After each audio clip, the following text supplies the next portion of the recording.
Hi. Hi, everybody. It's Professor Demito again, and I am just being hexed by speaker issues. So, let's do it again. I'm not going to let my computer headphones get to me. So, I've been doing some research on my computer, and I think that I've got it down now. So, let's see. I've only been using this program for 2 years. It's about time I have some glitches. And so let's go and see where we're at here in our children's health. We're starting week 5 today. I can't believe time's going by so quickly, but it is week 5, and you were rapidly coming up on your exam, which will be week 6. Let's look at the calendar real quick so that I can see when you actually are scheduled to take that exam. Here we go.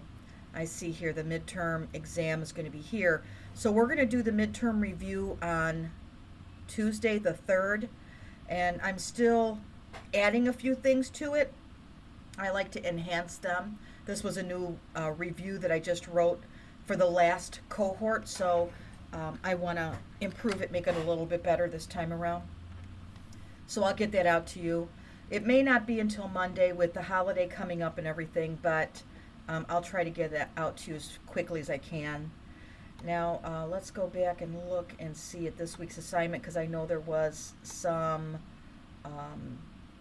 miscommunication here, and I believe that part of it is my fault, and I apologize for that. Uh, when you're looking at these assignments every week, and we open up this case study discussion, this is such an important word when you see this, individually. So this is an individual project, and I apologize for those that were trying to work ahead and did this as a group project, but this is an individual project, and you need to respond to 2 of your classmates' posts by Sunday. So do your best to try and get that done. Make sure that you are answering these completely and well scholared. After the midterm, we're going to switch focus a little bit on our case study discussions, and I'm going to change them up, and they're all going to be clinical cases that you're doing right now in clinical. But we'll talk about that. I don't want you to focus on that. So I don't want you, I know many of you are very organized, and that's wonderful. I applaud you for that. But I want you to focus on your exam right now, because the direction of the case study discussions is going to change a little bit after the midterm. No more group discussions, they'll all be individual.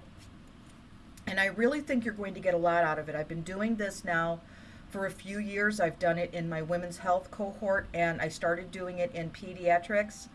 And the students that I've done this with have found this a great resource and a great exercise.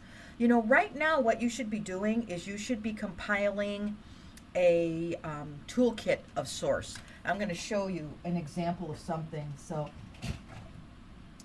say a book like this, something like this book, like this, where you can paste things into it, or this is probably a little bit too small, something like this. And what you should be doing throughout your clinical rotations is writing diagnosis and treatment modalities. And then when you're done with school, this is going to be a huge resource for you to use when you're actually practicing. One of the things I was kind of shocked with and worried about when I became a nurse practitioner, when you're working, they actually expect you to know what you're doing. So, you know, as a nurse, we could say, I just graduated, and they understood that, and you were generally in an orientation for maybe 2 to 3 months. It rarely occurs like that as a nurse practitioner. So I was so blessed.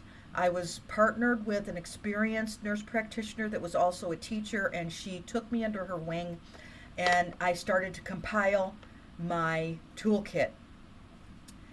I wish I had done this when I was in school, But every time we had a patient, oh my gosh, okay, otitis media.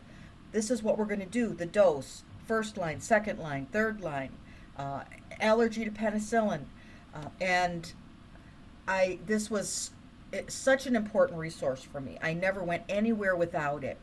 And as your confidence begins to build, then you realize that you're going to this resource less and less often. But as a new graduate, it sure is a good comfort to have, because we don't want to be looking on websites and searching through papers to try and find treatment modalities for our patients. That doesn't instill confidence in them as we deliver care.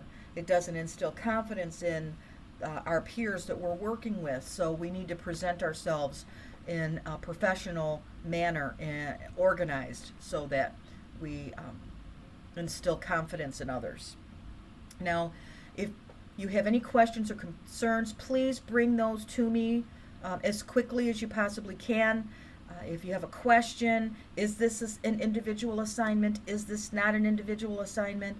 Please send me an email and I'll get back to you as soon as I can. Have a great rest of the week.